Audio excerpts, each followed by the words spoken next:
जय हिंद। आपका स्वागत है मेरे इस यूट्यूब चैनल पे। थोड़ा सा गले में खिचखिच है, विक्स की गोली लो, खिचखिच दूर करो। ठीक है। भारत की राज्य व्यवस्था जो है, इसका क्लास हम स्टार्ट किए हैं। ठीक है। ओरिएंटेशन में हम समझा दिए हैं कि क्या होता है संविधान, क्या लोकतांत्रिक देश में ही संविधान होगा या अन्य देशों में भी संविधान हो सकता है। तो लोकतंत्र में भी हो सकता है, तानाशाही में भी हो सकता है। क्यों? क्योंकि जो संविधान है एक कानून का दस्तावेज है। वो दस्तावेज, उसमें लिखा गया है कि इस देश में क्या क्या होना चाहिए। ठीक है। तो आप अच्छी तरह से सुन रहे हैं। आप लोग लोकसभा 2024 के चुनाव में तो समझ रहे हैं कि आपकी बार 400 पार, इसका मतलब संविधान परिवर्तन। ठीक है। आपको इसीलिए बोला जा रहा है कि इसीलिए जो आपकी बार 400 पार बोला जा रहा है, इसीलिए बोला जा रहा है कि संसद में बैठ के मोदी जी परिवर्तन कर सके। ठीक है। जब 400 पार हो जाएगा तो आराम से परिवर्तन कर सकते हो। फिर वो सुप्रीम कोर्ट हो, चाहे कोई भी चीज हो, जिस चीज में आज परिवर्तन नहीं कर पा रहे हैं, 400 पार हो जाएगा तो परिवर्तन कर लेंगे। ठीक है। लेकिन एक चीज ये ध्यान रहे कि जो डिक्टेटरशिप है वो आ जाएगा हमारे देश में। वो हमारे देश में डिक्टेटरशिप, तानाशाही का रूप आ जाएगा। क्योंकि एक निरंकुश शासन हो जाता है अगर बहुमत से ज्यादा विशेष बहुमत किसी के पास हो जाता है तो वो निरंकुश शासन वहां पर हो जाता है। ठीक है। तो वहां का जो प्रधानमंत्री है वो निरंकुश हो जाता है। तो वहां अल्पमत नहीं रहे तो ठीक है, लेकिन कहाँ इस बार तो सुन रहे आपकी बार 400 पार। ठीक है। तो हमने जो है ओरिएंटेशन में आपको बताया था कि भारत की राज्य व्यवस्था पढ़ाएंगे, क्या होता है संविधान, कैसे होता है। ठीक है। जितना हम पढ़ा लिए थे तो एक चीज और पूछे थे कि हमारे यहाँ विधि का शासन है कि बहुमत का शासन है। ठीक है। हम पूछे थे ना कि विधि का शासन है कि बहुमत का शासन है। तो हमने बताया था कि हमारे यहाँ किसका शासन है, विधि का शासन है। कैसे? जैसे 2014 में ये लोग लाए थे एनजेएससी, सुप्रीम कोर्ट के जजों की नियुक्ति के लिए। ठीक है। तो सुप्रीम कोर्ट के जजों की नियुक्ति कॉलेजियम सिस्टम द्वारा होता है, वो अपने से ही लोग कर लेते हैं। ठीक है। लेकिन इसको चेंज करने के लिए वर्तमान सरकार 2014 में विधेयक पारित कर दी थी संसद में, सुप्रीम कोर्ट उसको फाड़ दी। ठीक है। तो हमारे यहाँ विधि का शासन, हमारे यहाँ कानून का शासन है, हमारे यहाँ बहुमत का शासन नहीं है। अगर बहुमत का शासन रहता तो आप सोचिए, अगर बहुमत का शासन रहता तो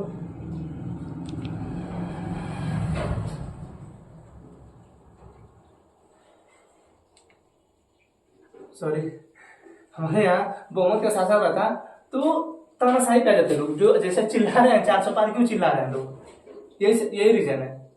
ठीक है। तो हमने स्टार्ट कर दिया राज्य व्यवस्था और हम आज पढ़ाएंगे आपको प्रस्तावना। ठीक है। प्रस्तावना, इसे हम लोग उद्देशिका या प्रस्तावना कहते हैं, इंग्लिश में से प्रीएम्बल बोला जाता है। ठीक है। प्रीएम्बल ये है भारत का संविधान। किसके द्वारा पढ़ाया जाएगा? मेरे द्वारा। मैं यहाँ पे हूँ, इतना सुंदर हूँ, मैं क्या करूँ? कुछ नहीं करना है, पढ़ाना हमको है। ठीक है। तो इसके बाद देखिए, संविधान पढ़ाना है, प्रस्तावना ना। आइए, हम लोग क्या पढ़ रहे हैं? संविधान। ठीक है। इसे हम लोग कॉन्स्टिट्यूशन बोलते हैं। क्या बोलते हैं? कॉन्स्टिट्यूशन, संविधान। ठीक है। संविधान कानून का वह दस्तावेज है, कानून का वह दस्तावेज है जो किसी देश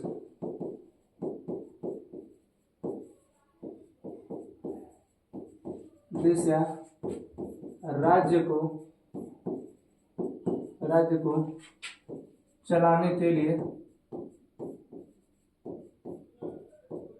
चलाने के लिए बनाया जाता है। ठीक है। संविधान कानून का वह दस्तावेज है जो किसी देश या राज्य को चलाने के लिए बनाया जाता है। ठीक है। अब आप जितने भी कानूनी रूप देखते हैं, चाहे आप आईपीसी देखते हैं, चाहे सीआरपीसी देखते हैं, ठीक है, जितने भी आप नियम कानून देखते हैं वो सब किसके दायरे के अंतर्गत बने हैं? ठीक है।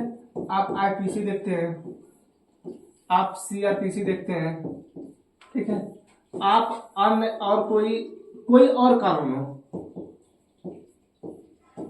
ठीक है, कोई अन्य कानून से कोई अपने फैक्ट्री चला रहा है, ठीक, कोई अपनी कंपनी चला रहा है, ठीक है, कोई अपना स्कूल चला,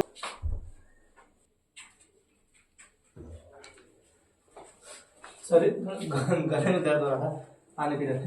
ठीक है, तो ये जो संविधान का संक्षिप्त रूप या सार इसे कहते हैं। ठीक है, ये टोटल जो आपको संविधान में दिया जाएगा, ठीक है, जो संविधान में आपको पढ़ाया जाएगा, जो चीज हम संविधान में बताए देंगे, उन सबकी चर्चा कहाँ पे है, यहाँ पे। ठीक है, यानी अगर आप प्रस्तावना जान लिए, क्या किए, अगर आप प्रस्तावना जान लिए तो पूरा संविधान जान गए, पूरा संविधान जान गए, क्योंकि इसी की चर्चा है।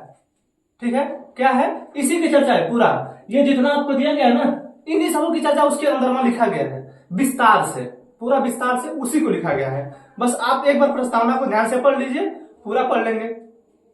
ठीक है, अब प्रस्तावना देखिए, बहुत लोग पढ़ाते हैं प्रस्तावना, बहुत लोग, अभी तो मेरा क्लास 10-11 मिनट चला गया होगा, तो बहुत लोग प्रस्तावना पढ़ाते हैं, लेकिन वो अपना पढ़ाएंगे तुरंत चले जाएंगे। हमें क्या, हमारा काम है समझाना। आप समझिए, लोग समझना नहीं चाहते, उनको कुछ शॉर्ट चाहिए, शॉर्ट वाला, शॉर्ट में आए देख के चला जाए। बाबू पढ़ लीजिए ध्यान से, अच्छे से, शॉर्ट में आएंगे तो शॉर्ट वाली जिंदगी रहेगी, निकल जाएगी।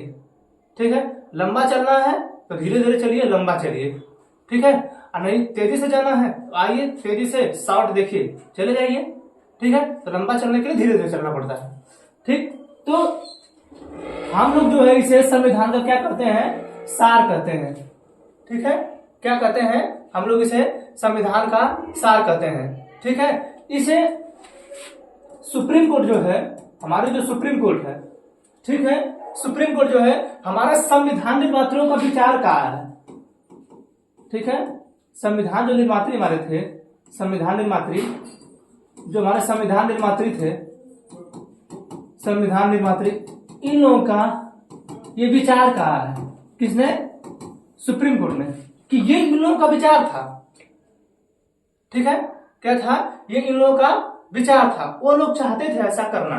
ठीक है, वो लोग ऐसा ही हमारा संविधान चाहते थे। ठीक है, उनका जो है संवैधानिक विचार ऐसा ही था, और अपने देश में ऐसा ही नियम और कानून वो लाना चाहते थे। ठीक है, समझ में आ रहा है चीज, समझ में आ रहा। ठीक है, तो प्रस्तावना क्या है, हमारे संविधान का सार है। ठीक है, इसे हम लोग संक्षिप्त रूप भी कहते हैं। ठीक है, समझ में आ गया। आप प्रस्तावना देखिए कि प्रस्तावना है क्या, पहले से अभी तो बताएं। ठीक, आप देखिए, आप समझा रहे कि कैसे होता है, क्या होता है इसमें। ठीक, जब आप प्रस्तावना पढ़ना स्टार्ट करते हैं, देखिए प्रस्तावना जो है सबसे पहले अमेरिका ने शामिल किया था। ठीक है, किसने, सबसे पहले किसने शामिल किया था, यूएसए ने। यूएसए ने अपने यहां सबसे पहले प्रस्तावना को लाया था। सबसे पहले हमने प्रस्तावना का जो शब्द है, ठीक है, प्रस्तावना का जो शब्द है हमने जो है ऑस्ट्रेलिया से लिया है। कहां से लिया है, ऑस्ट्रेलिया से। ठीक है,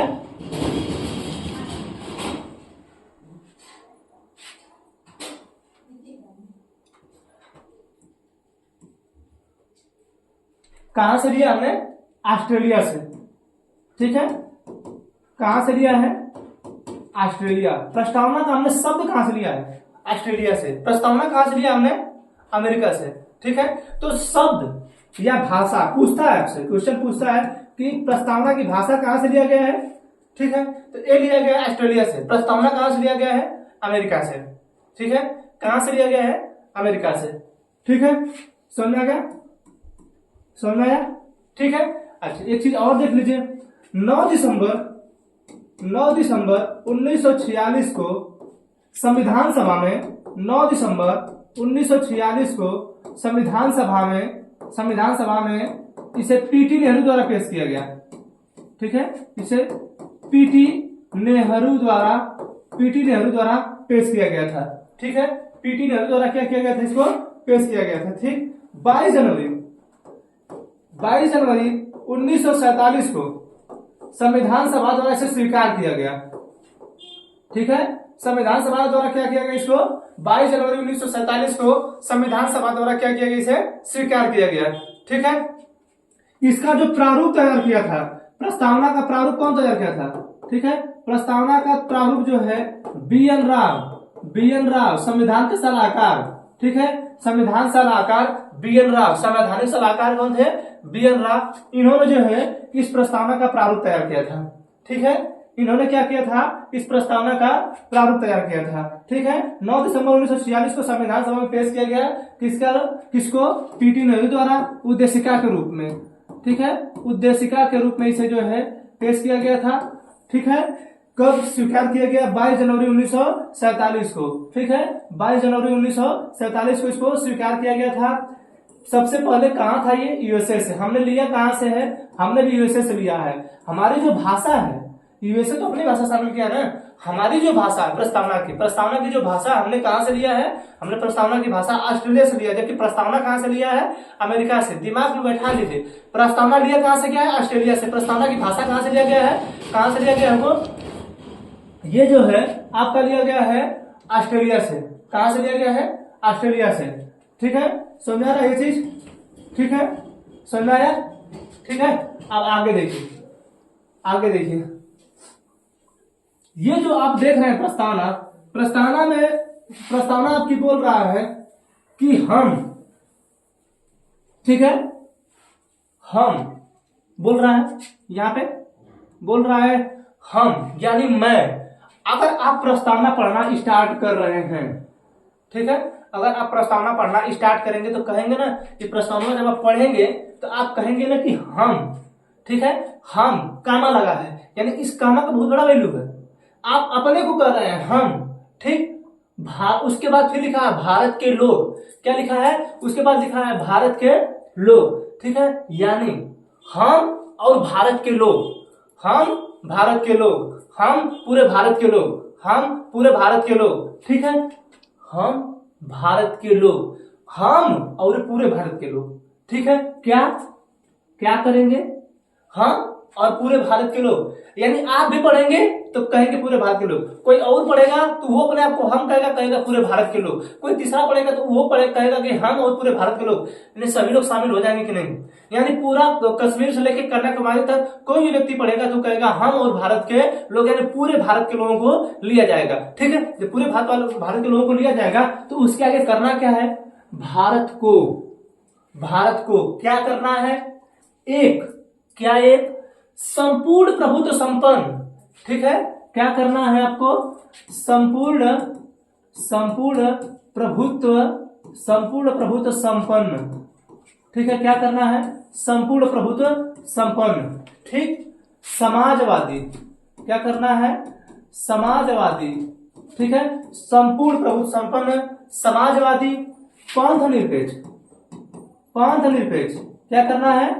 पंथ निरपेक्ष, ठीक। संपूर्ण प्रभुत्व संपन्न समाजवादी पंथ निरपेक्ष लोकतांत्रिक गणराज्य, ठीक है, लोकतांत्रिक गणराज्य, ठीक है, लोकतांत्रिक गणराज्य बनाने के लिए, ठीक लिखा है ना, लोकतांत्रिक गणराज्य बनाने के लिए तथा उसके समस्त नागरिकों को क्या सामाजिक, आर्थिक और राजनैतिक न्याय, क्या सामाजिक, आर्थिक एवं राजनैतिक, ठीक है, किसकी चर्चा है? न्याय की। सामाजिक, आर्थिक और राजनैतिक न्याय, ठीक, सामाजिक, आर्थिक, राजनैतिक न्याय, ठीक। विचार, अभिव्यक्ति, विश्वास, धर्म और उपासना, ठीक है, विचार, अभिव्यक्ति, विश्वास, धर्म और उपासना की स्वतंत्रता, ठीक है।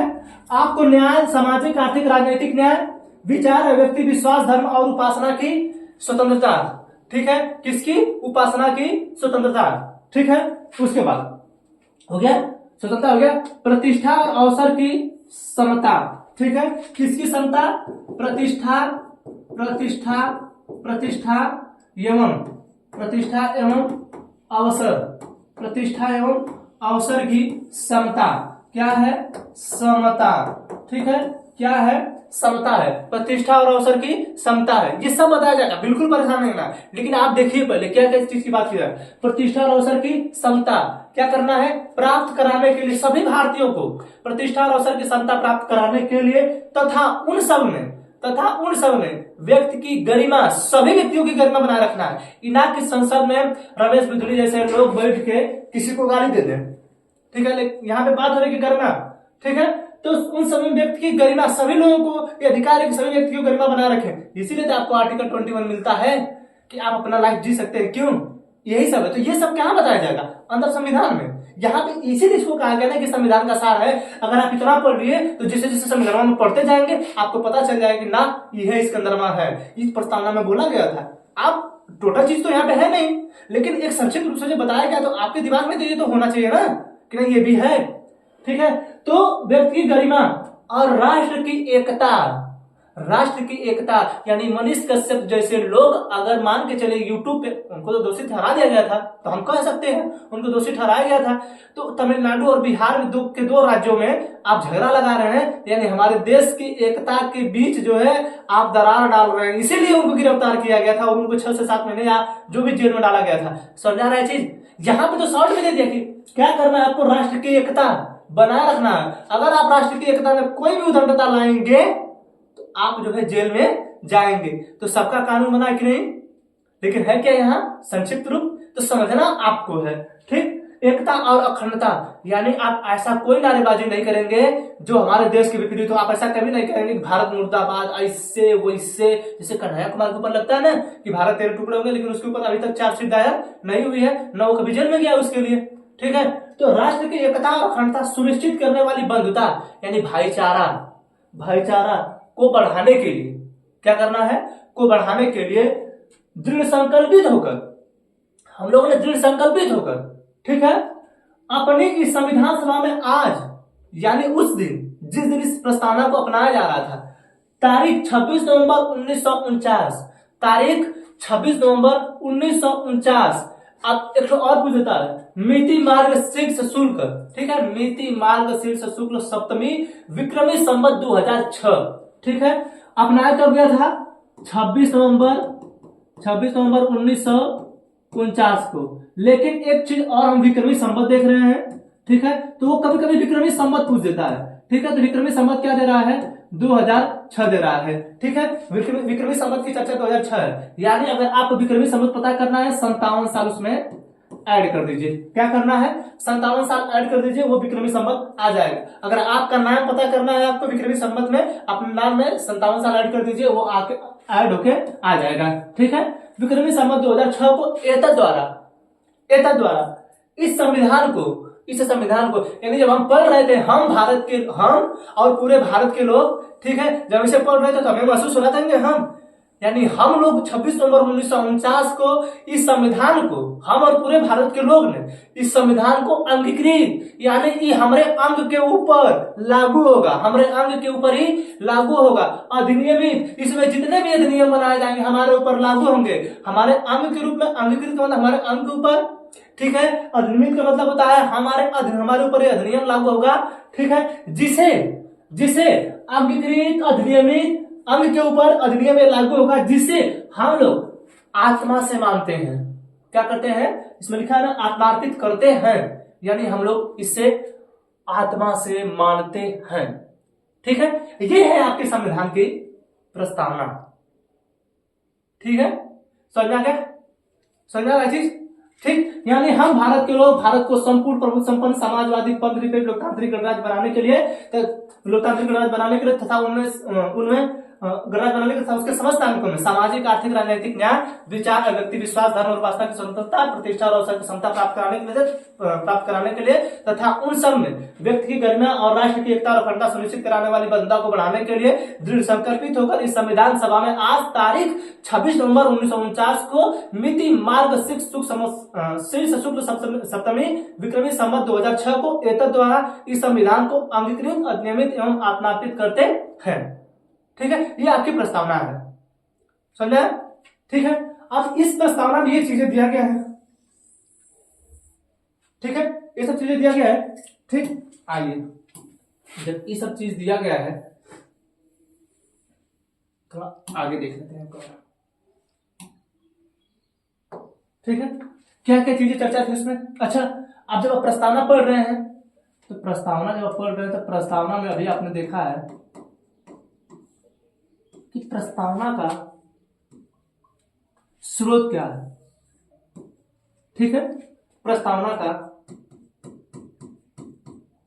स्रोत क्या है। ठीक है, प्रस्तावना का स्रोत क्या है। ठीक है, कौन लोग इसके स्रोत हैं। ठीक है, उसमें कहेगा हम और भारत के लोग। ठीक है, हम और भारत के लोग। आपसे पूछे कभी कि हमारा संविधान का स्रोत क्या है, कौन है हमारा संविधान का स्रोत। ठीक है, तो इसी प्रस्तावना से निकल के आएगा कौन, हम और भारत के लोग। ठीक है, ये आएगा। फिर उसके बाद पूछेगा कि उसका प्रारूप कैसा है।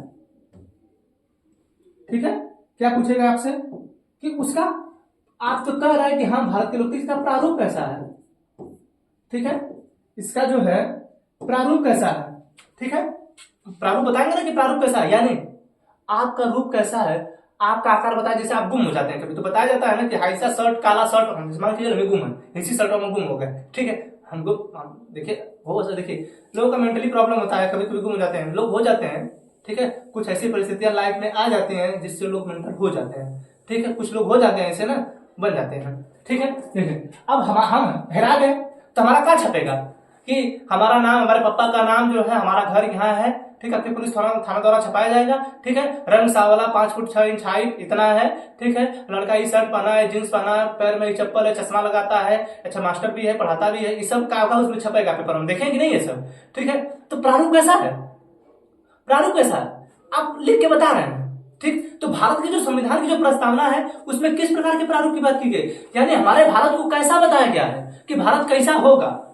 जैसे ये शॉर्ट है ना, ये संक्षिप्त रूप है ना प्रस्तावना, तो इसे प्रस्तावना नहीं बताते कि भारत का प्रारूप कैसा होगा। ठीक है, तो भारत का प्रारूप आपसे पूछे, ये देखिए ये एसएससी के लिए नहीं है, हम पढ़ा रहे हैं एसएससी के लिए, ऐसा नहीं कि एसएससी और इसके एग्जाम नहीं दे पाएंगे, आप यूपीएससी तक पढ़ सकते हैं। ठीक है, जो हम पढ़े वही पढ़ा रहे हैं, वही उठा के पढ़ा देते हैं। ठीक है, तो प्रारूप कैसा होगा, प्रारूप होगा, सबसे पहले अभी आपने पढ़ा था कि हम भारत के लोग भारत को संपूर्ण प्रभुत्व संपन्न, यानी सबसे पहले तो हम उसको संप्रभुता देंगे। ठीक है, यानी हमारे भारत की जो पहली प्रारूप है वो है उसकी संप्रभुता। ठीक है, संपूर्ण प्रभुत्व संपन्न। दूसरा है इसका समाजवादी, समाजवादी। ठीक है, समाजवादी। ठीक है, क्या है, समाजवादी। तीसरा है आपका पंथ निरपेक्ष, पंथ निरपेक्ष। ठीक, तीसरा आपका पंथ निरपेक्ष। चौथा आपका लोकतांत्रिक गणराज्य, क्या है, लोकतांत्रिक गणराज्य है। समझ में आ रहा है चीज, क्या है, लोकतांत्रिक गणराज्य है। यानी आपके भारत का प्रारूप कैसा है, पहला है संप्रभुता। ठीक है, संप्रभुता। अभी आप देखिए ना, संप्रभुता कहां गए भैया, तुम आ जाओ फिर से। देखिए ठीक, इसमें दिख रहा है कि नहीं, अभी हटा देंगे इसको, अभी फिलहाल देख लीजिए। ठीक है, यहां पे लिखा है ना संपूर्ण प्रभुत्व संपन्न। ठीक है, संपूर्ण प्रभुत्व संपन्न का मतलब ये होता है कि आपका जो भारत देश है, आपके भारत देश के अंदर ऐसी शक्ति है कि वो जो चाहे वो फैसला ले सकता है। ठीक है, वो जो चाहे वो फैसला ले सकता है, उसके ऊपर कोई बाहरी दबाव नहीं होगा। यानी भारत आर्टिकल 370 हटाए, कोई कुछ नहीं बोलेगा। जैसे पाकिस्तान वगैरह सब चुट्टा देश है, चाइना वगैरह सब चुट्टा देश है, सब बोलेंगे ही। ठीक है, ये तुम्हारे भी, आप ही का कोई विरोधी हो आपको बोलेगा ही। जैसे आपके घर में दयाद है, ठीक है, आपके जो दयाद है, आप कुछ बनाने जाइए, आप सही बनाएंगे तब वो अमरी करेंगे सब, तब वो पैर अड़ाएंगे, तब वो पैर लगाएंगे। कहे दयाद है ना, दयाद है सब। ठीक है, इसीलिए कहा जाता है ना कि आप दोस्त बदल सकते हैं लेकिन पड़ोसी कभी नहीं।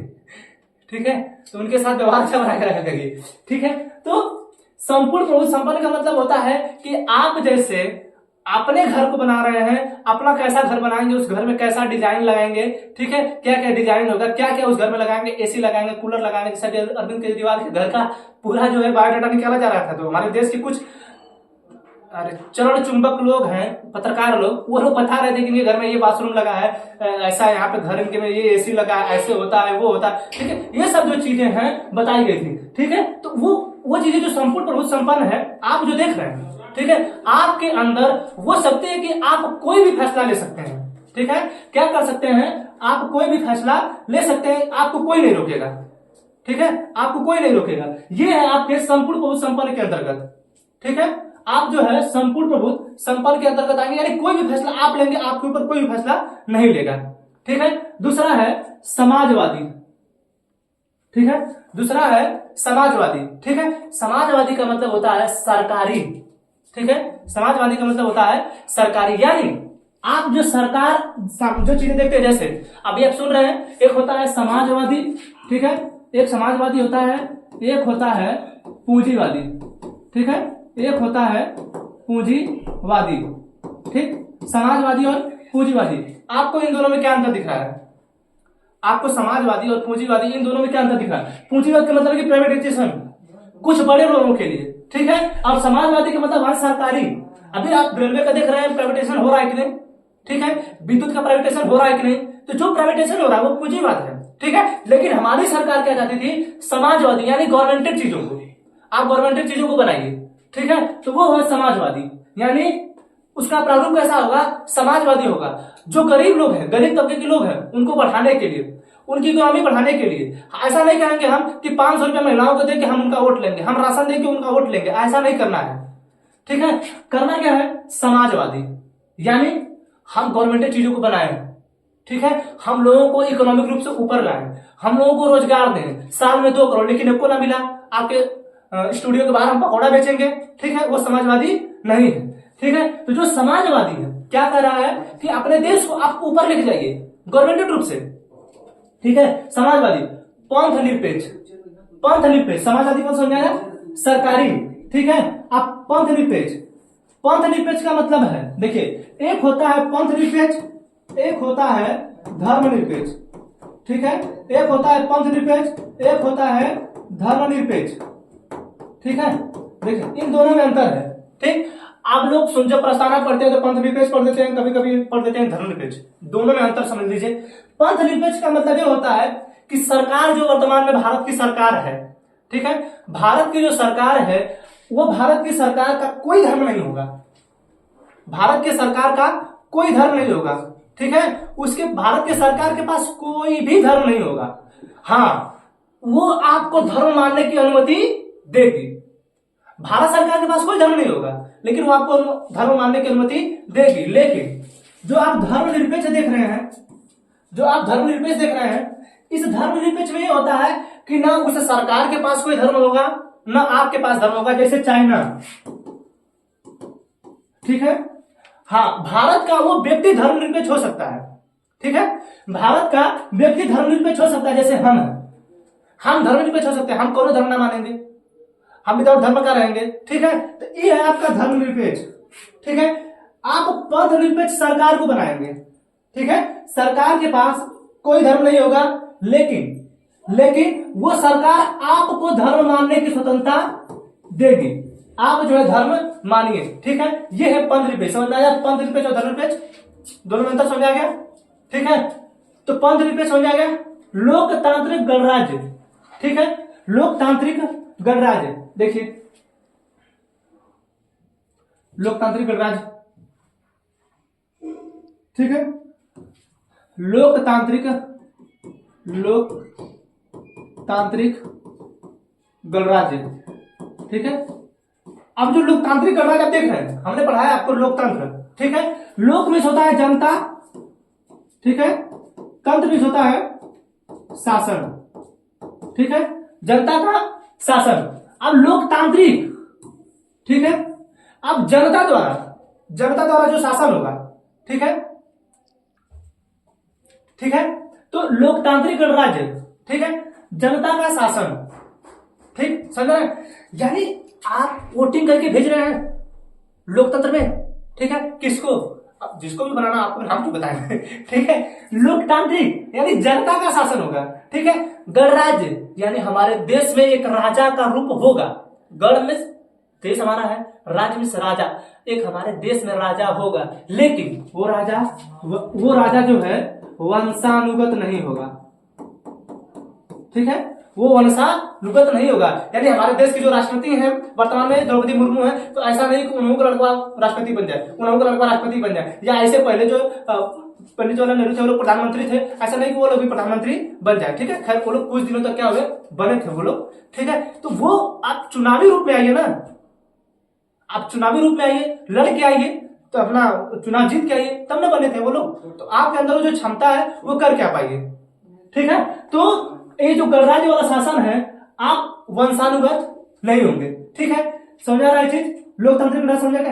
यानी आपके भारत का प्रारूप कैसा है, आपके भारत के पास शक्ति पूरी है, ठीक है, वो कोई भी फैसला ले सकता है, समाजवादी है, यानी गवर्नमेंट चीजों को लाना। लेकिन आप देख रहे हैं ना, आपकी बार 400 पार, इसका मतलब ये होता है कि जिस दिन आपकी बार 400 पार हो जाएगा, ठीक है, यानी जिस दिन समाजवादी वाली व्यवस्था को को क्या कर देंगे, पूंजीवाद। यानी जो संजय सिंह आम आदमी पार्टी के चिल्लाते हैं रोज ना, अडानी अंबानी चिल्लाते हैं कि नहीं, वो वाला किस में बदल जाएगा, पूंजीवाद में, ठीक है, बदल जाएगी कि नहीं, ठीक। तो उसी को समाजवादी के रूप में रखने के लिए, ठीक है। तो ये जो समाजवादी देख रहे हैं आप, ठीक है, ये जो आप समाजवादी देख रहे हैं, ये जो समाजवादी है, आपका भारत समाजवादी होना चाहिए, ठीक है। सुनना क्या होना चाहिए, आपका भारत समाजवादी, न कि पूंजीवाद। लेकिन 1991 में पीवी नरसिम्हा राव ने क्या लाया, एलपीजी लाया, ठीक है। पीवी नरसिम्हा राव हमारे देश के प्रधानमंत्री थे, ठीक, मनमोहन सिंह हमारे वित्त मंत्री थे, ठीक है। तो पीवी नरसिम्हा राव, ठीक, पीवी नरसिम्हा राव जब प्रधानमंत्री थे तो उन्होंने लाया लिबरलाइजेशन, प्राइवेटाइजेशन और ग्लोबलाइजेशन, ठीक है।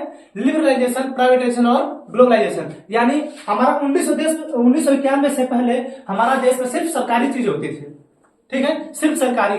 लेकिन 1991 के बाद प्राइवेटाइजेशन होने लगा। अंबानी अडानी ये जो लोग उभरे, कब उभरे, 1991 के बाद। ये लोग 1991 के बाद उभरे, उससे पहले नहीं उभरे थे लोग, ठीक है। तो 1991 के बाद क्या लाया गया, धीरे धीरे पूंजीवाद को लाया गया। और अब जो है हम लोग पूंजीवाद की तरफ भाग रहे हैं।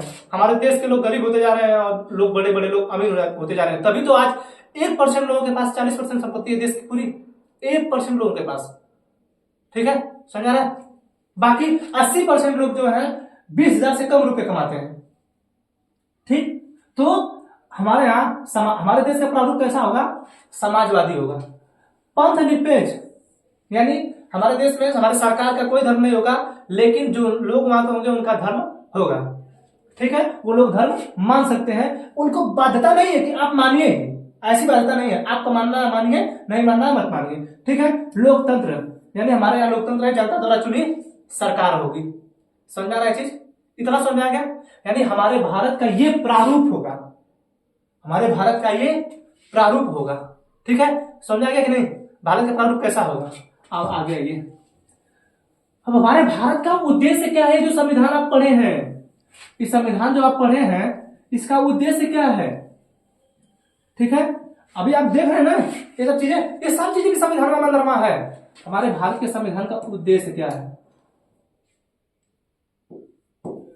उद्देश्य, यानी हमारा प्रारूप कैसा है। हम कोचिंग पढ़ा रहे हैं, हमारे कोचिंग में बिल्डिंग कैसी है, हम डिजिटल बोर्ड लगाए हैं, हम पढ़ाते हैं, हमारे यहाँ और टीचर हैं, ठीक है। लेकिन हमारा उद्देश्य क्या है, आपको यूपी पुलिस में भर्ती कराना, आपको यूपीएससी में आईएएस बनाना, हम आपको डीएम बनाएंगे, हम आपको आईपीएस बनाएंगे, ठीक है, हम आपको जो है समीक्षा अधिकारी बनाएंगे, एसएससी सीजीएल से जो आपको भेजना है भेजेंगे। तो ये हमारा उद्देश्य है। प्रारूप कैसा कि हम ऐसा पढ़ाएंगे, उद्देश्य क्या है कि हम आपको नौकरी दिलवाएंगे, उद्देश्य सीधा उद्देश्य कि आपको नौकरी दिलवाएंगे, बात खत्म, ठीक है। अब हमारे भारत के संविधान का उद्देश्य क्या है, हमारे भारत के संविधान का उद्देश्य क्या है, ठीक है। तो हमारे भारत के संविधान का उद्देश्य है कि हम अपने भारत के नागरिकों को सामाजिक, आर्थिक और राजनैतिक न्याय, ठीक है, यानी हम अपने भारत के लोगों को, उद्देश्य क्या है, उद्देश्य क्या है, उद्देश्य है कि सामाजिक, आर्थिक,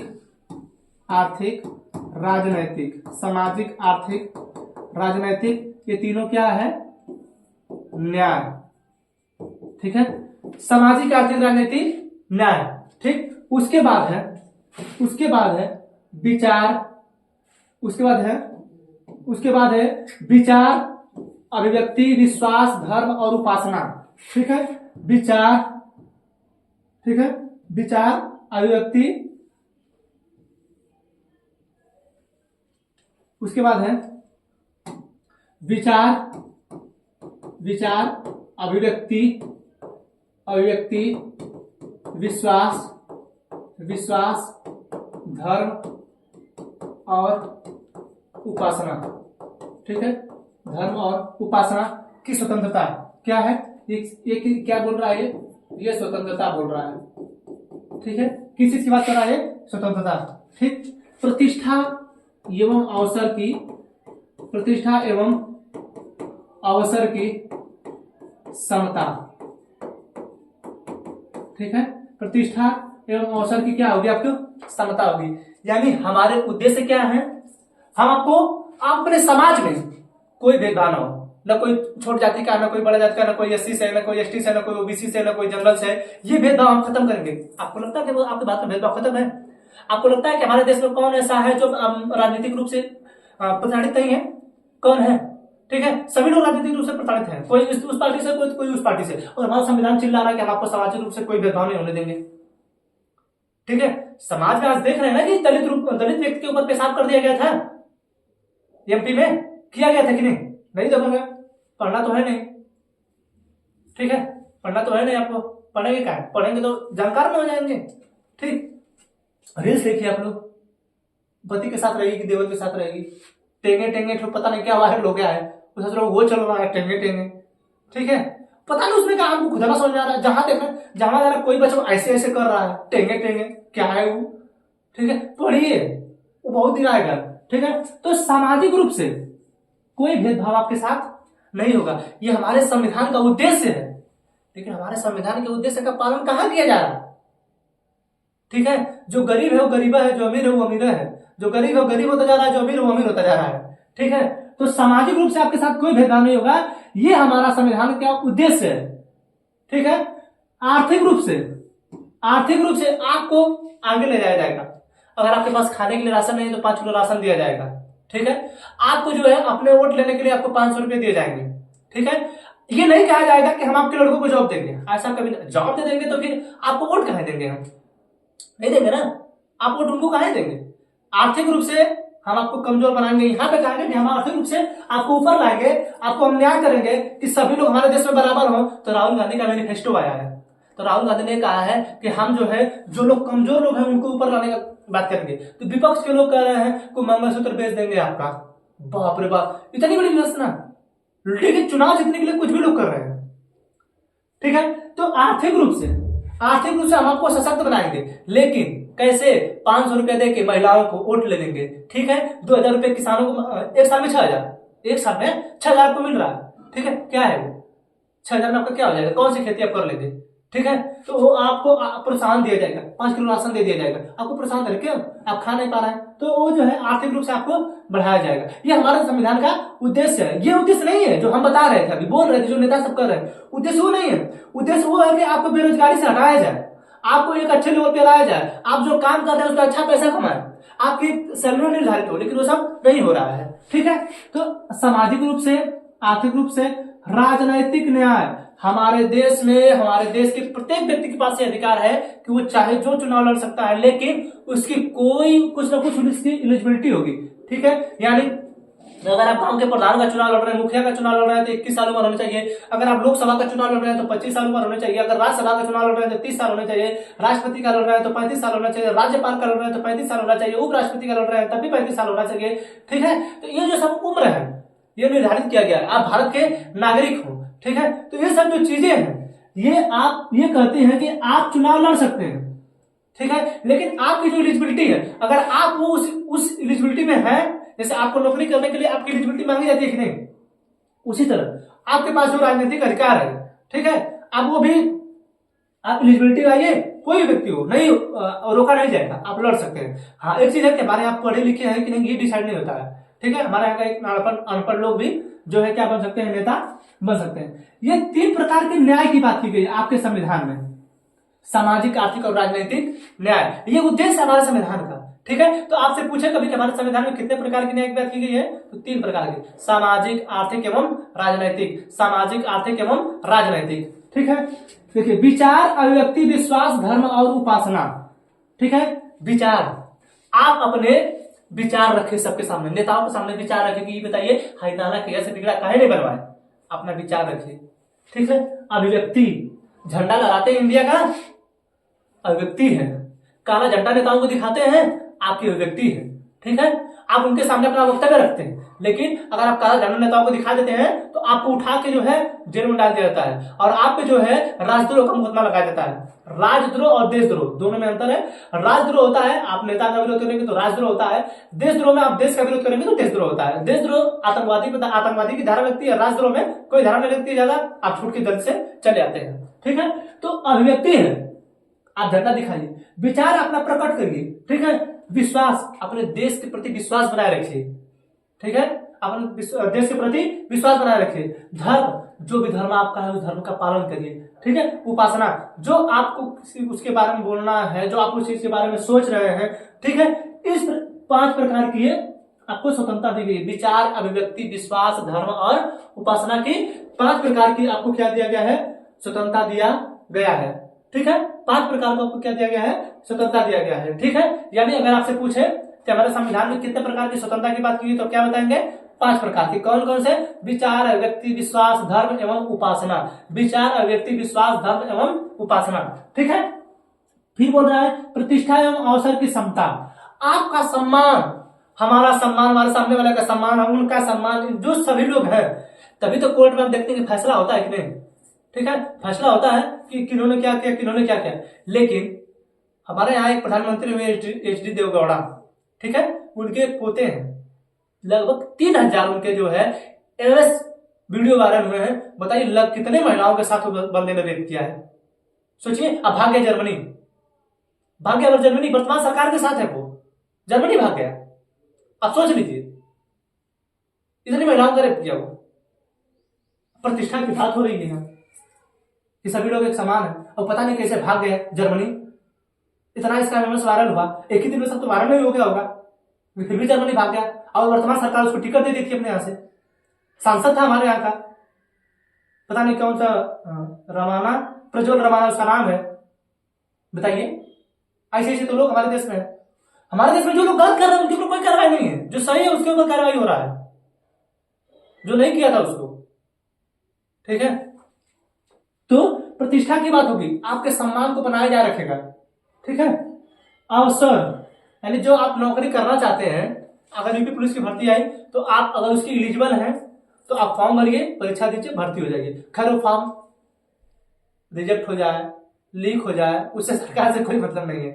ठीक है, लेकिन आपको अवसर की क्षमता दी जाएगी। तो ऐसा नहीं है कि आप 18 साल के हो गए तो आप भर्ती हो जाएंगे ना, आपको एलिजिबिलिटी मांगी जाएगी कि ना आप 10 पास हो, चाहे आप 12 पास हो, आप ये पढ़े हो, वो पढ़े हो, आप इतनी आपकी हाइट हो, ठीक है, आपके हाथ में कुछ कटा फटा ना हो, ये सब जो चीजें हैं ये मांगेगा। तो इतनी चीजों की आपकी क्षमता है। तो यानी आपसे पूछे कि हमारे संविधान में कितने प्रकार की समानता की बात की गई, तो 2, प्रतिष्ठा एवं अवसर की। ठीक है, यानी हमारे संविधान का ये उद्देश्य है, और ये है हमारे देश का प्रारूप, और स्रोत क्या है, हम भारत के लोग। यानी ये सभी चीजें किसके लिए हो रही हैं, ये प्रारूप जो बना है किसके लिए, भारत के लोगों के लिए। ये उद्देश्य किसके लिए बना है, भारत के लोगों के लिए। ठीक है, समझा गया। ठीक, ये है आपकी प्रस्तावना। ठीक है, यानी ये सब चीजें आपके अंदर संविधान में मिलेंगी, ये सब चीजें पढ़ाया जाएगा आपको। समझा गया। ठीक है, तो आज के लिए आप इतना बता दें, इसका उद्देश्य, प्रारूप, स्रोत। ठीक है, अभी आगे और है, इसने सुप्रीम कोर्ट ने इसे प्रस्तावना संविधान का भाग माना कि नहीं माना, कौन क्या कहा है प्रस्तावना के बारे में, कौन इसकी आलोचना किया है। ठीक है, ये अगले क्लास में। ठीक है, आज के लिए इतना ही, मिलेंगे अगले क्लास में, तब तक के लिए जय हिंद।